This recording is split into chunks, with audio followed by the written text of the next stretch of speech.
Greetings, Internet friends. This is AJ here with another episode of Oddities in 2D. In this episode, we're going to answer the question, how do you Game Boy? It's a somewhat complicated answer to a fairly easy question, but in order to answer that, we first need to go back in time and answer the question, why do you Game Boy? So, if you were a gamer in the early 90s, you were experiencing something truly wonderful. Nintendo and Sega were the two big names on the market, and they were each competing, going head-to-head, to bring you the highest quality 2D games they possibly could. They each wanted to outdo each other. The result of that competition was some of the best 2D games that have ever been created. It's a list that's way too long to even discuss here. Some people refer to that era as the golden age of 2D games. So what changed? Well, in 1995, Sony released the PlayStation onto the market, and in a very short time, the world went from a place where everyone was playing 2D games to a place where people were playing 3D games almost exclusively, and the 2D games disappeared from the shelves. Super Nintendo hung around for a couple more years after the PlayStation was released, before it gave way to the Nintendo 64, and the Saturn, which had a lot of great 2D games, really didn't do all that well, especially in the US, so people were pretty much just playing 3D systems. So where did all the 2D games go? Well, while developers were busy cranking out 3D games for the consoles of the day, the handhelds were still really only capable of doing games in 2D. So a lot of the great 2D games during that time period were released on handheld systems like the Game Boy. Now, the problem with playing games on the Game Boy is that you're limited to a very small screen. The older systems were, had a lot of blur, and they just weren't the most optimal way to play a 2D game. And people who grew up playing the Nintendo and the Super Nintendo didn't necessarily migrate over to the Game Boy as their next fix for 2D games. Nintendo also held off on releasing replacement hardware for a long time because they pretty much owned the handheld market. So the Game Boy Advance took a really long time to come out because it was primarily just going to be competing with the Game Boy. It's certainly true that during the lifespan of the Game Boy, Game Boy Color, and Game Boy Advance that a lot of pretty mediocre games were released.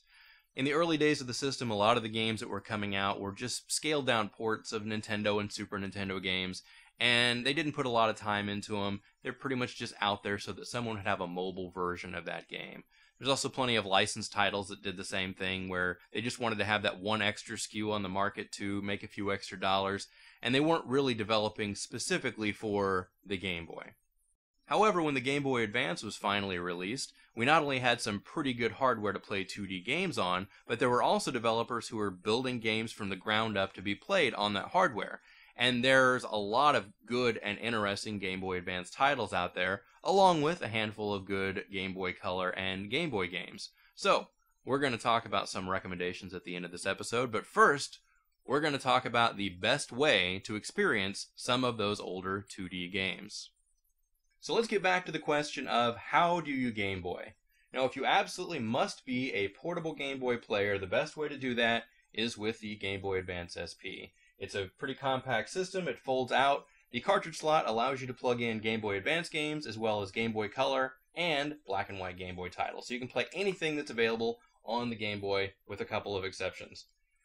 Now, if you've moved on to the Nintendo DS and you have one of the older models, there's still a cartridge slot on the bottom, but it only lets you plug in Game Boy Advance games. You cannot play any of the older Game Boy Color or black and white Game Boy titles.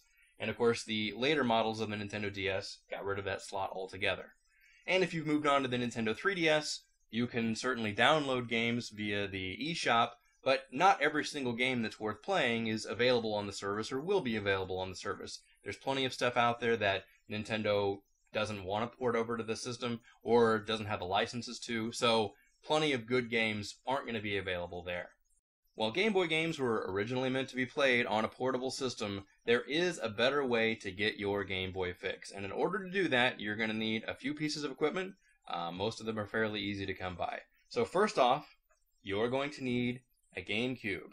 That's that little purple system with the cute little handle on top. See, makes it look like a lunchbox. So this is the first piece of hardware you're going to need to get. In fact, there's a ham sandwich in here.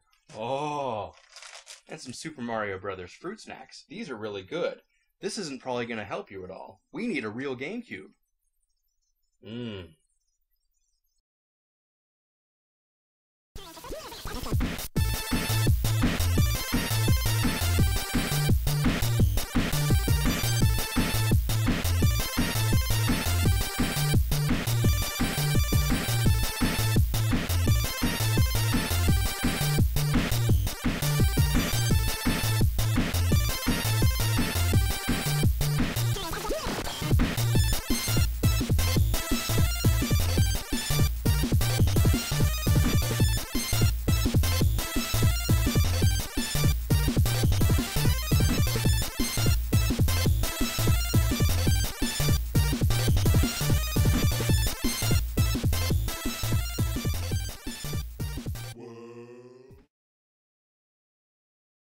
Alright, let's try that again.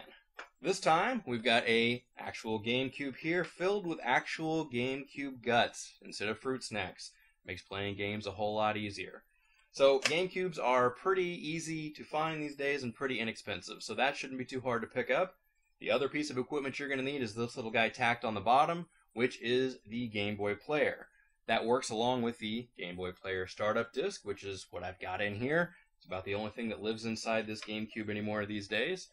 By doing that, this allows you to plug Game Boy games into your GameCube and play them on a regular TV. It works with Game Boy Advance, Game Boy Color, and black and white Game Boy games. Now, you've got a regular audio-video output on the back of this thing. Unfortunately, GameCube component cables are a little difficult to come by. They're pretty expensive, but you can run it through regular composite or S-Video for a little bit less money. Now, when you've got a GameCube, you still have one little problem when you're going to play your Game Boy games, and that's this guy. So this is the standard GameCube controller, works pretty well for most GameCube games. The problem is when you're playing a game where you want to have a nice digital full-size D-pad to do all your gaming on, you're stuck with this thing right here, which is a tiny little thing. It's not terribly responsive, not the best way to play your games. You want to have digital control, you want to have a full-size gamepad, and that's the best way to experience a 2D game. So you're going to need to have one more very important piece of equipment in order to play your Game Boy games on your TV with your Game Boy player, and that's this little guy. This is a Hori digital controller for the GameCube. It does not have any analog sticks, but otherwise it's set up just like a regular GameCube controller. It's got that giant green A, the little red B, the sort of oddly laid out X and Y buttons. The Z trigger is on the front, and there are L and R buttons on the top. And, most importantly, you have a full-size D-pad. Nice and big, nice and responsive. And you may look at this controller and realize that it looks a little bit similar to another controller that you may recognize, namely the Super Nintendo controller. Look at them side by side, they're almost exactly the same size, same layout. You've got your L and R buttons on the top. Now, the Super Nintendo controller does have a somewhat better button layout, with the A, B, X, and Y being in the standard cross configuration rather than the wacky GameCube layout, but it's still a pretty good way to play Game Boy games on your TV. So, now that you know what equipment you need, it's time to find out what games you could be playing. So let's start out with something that everybody knows. You like Metroid, and you like Super Metroid. But Super Metroid is Metroid 3. Metroid 2 was only ever released on the original black and white Game Boy. In fact, the introductory sequence in Super Metroid is the ending to Metroid 2. So if you want to get the whole story, you're going to have to play all 3 games.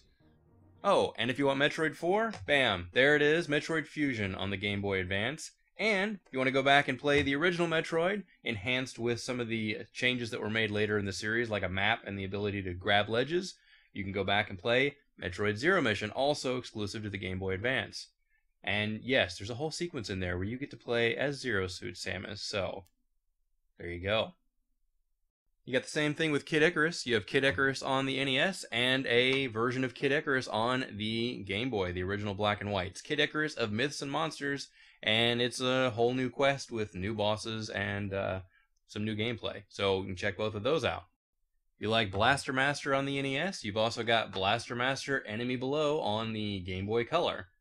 Sort of an updated, remixed version of the NES game that we all know and love. And how about F-Zero on the Super Nintendo? Well, there's a whole series of F-Zero games on the Game Boy Advance that are done in the same sort of Mode 7 style as on the original Super Nintendo game. And there's also games like Konami Crazy Racers, which is a Mario Kart type of ripoff with a whole bunch of Konami characters. And, speaking of racing games, you've got some very oddball titles, such as Racing Gears Advance and Carnage Rally, with one of the worst box art you've ever seen in your entire life. But these are both top-down arcade racing games. Racing Gears is from a 3/4 overhead perspective, and Carnage is a straight-on top-down racer. Both of them are quite good. And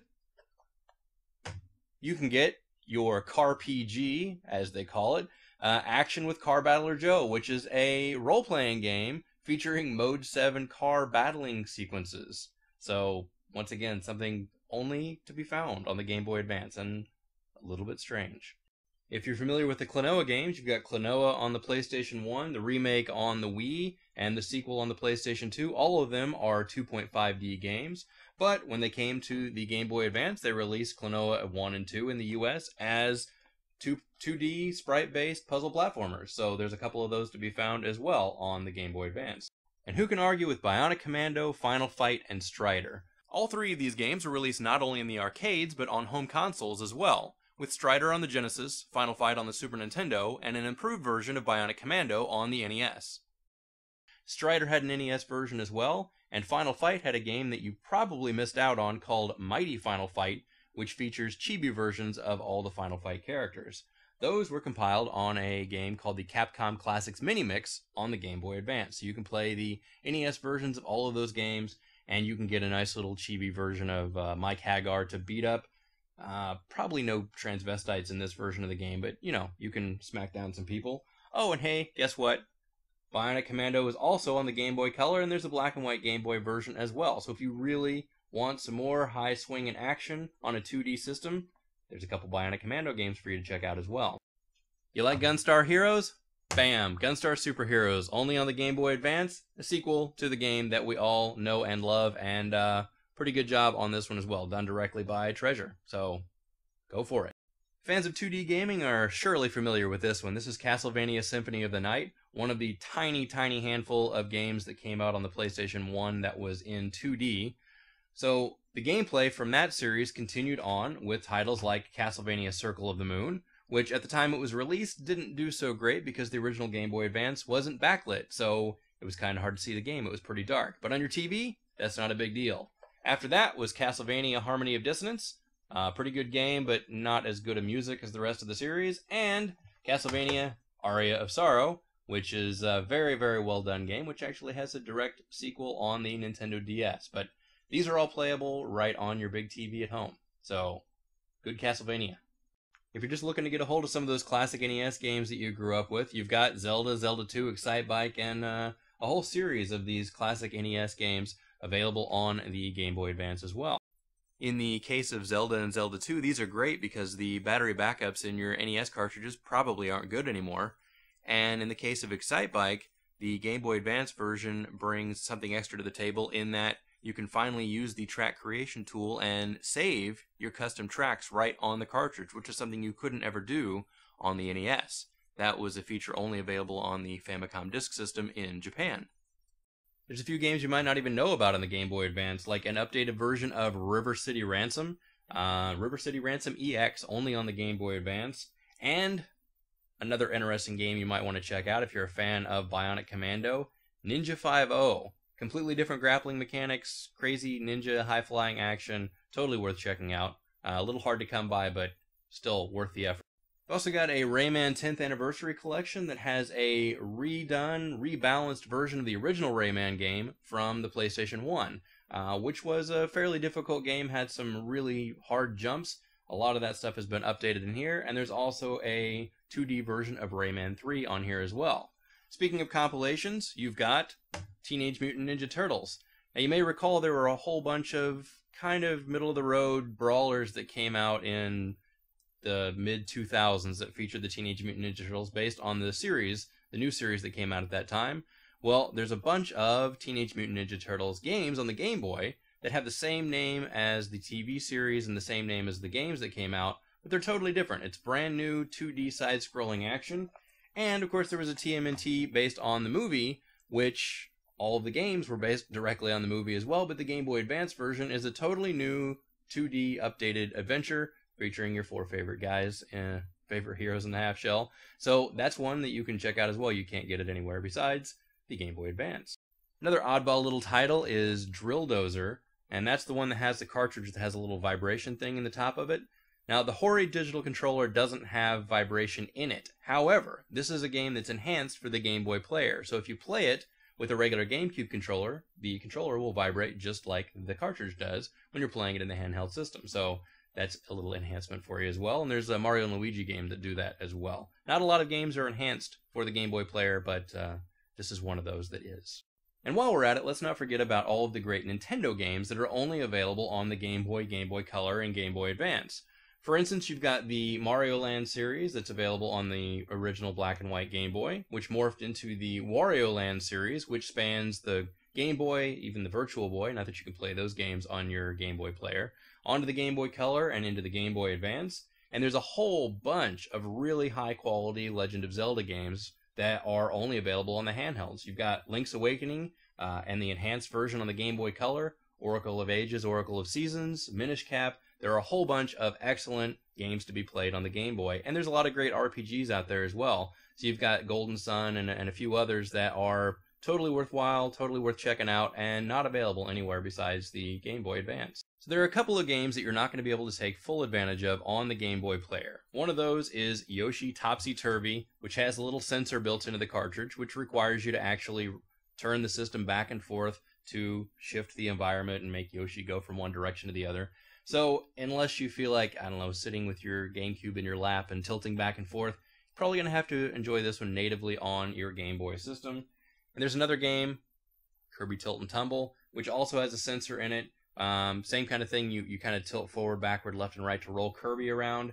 And in fact, you actually have to have it loaded in the top. So even playing this on a Game Boy Advance SP doesn't work because the sensor is flipped around upside down. So you have to play it on a Game Boy Color or an original generation Game Boy Advance to be able to get the full effect on this one. Or, once again, you have to pick up your GameCube and rotate it around, which sounds like kind of a good time. I might try it out that way in the future. Let's see.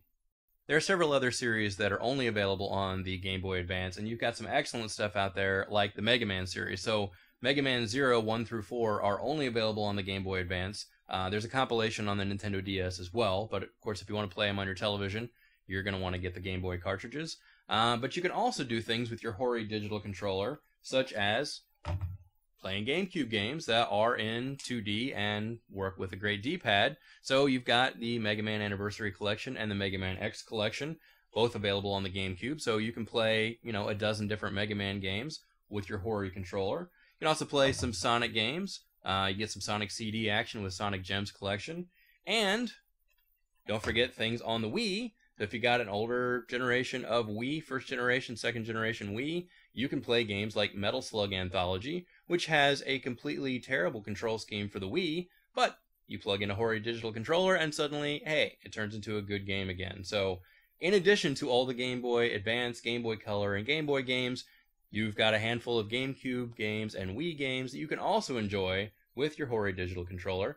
And just yet another reason to get all that set up and to get all that hardware, because there's a lot of good old school action to be had, and you don't have to download new games from the eShop and wait to see what's going to be released. These games are out there right now, waiting for you to play. So that's the long answer to how do you Game Boy, with a Nintendo GameCube, a Game Boy player, and a Hori digital controller. If you missed out on 2D gaming during the PlayStation and PlayStation 2 eras, chances are it's because you weren't playing handheld games. But now, with this hardware, you can go back and revisit those titles, and you don't have to play them on a tiny little 2-inch screen. You can play them on your big TV with a Super Nintendo quality controller in your hand.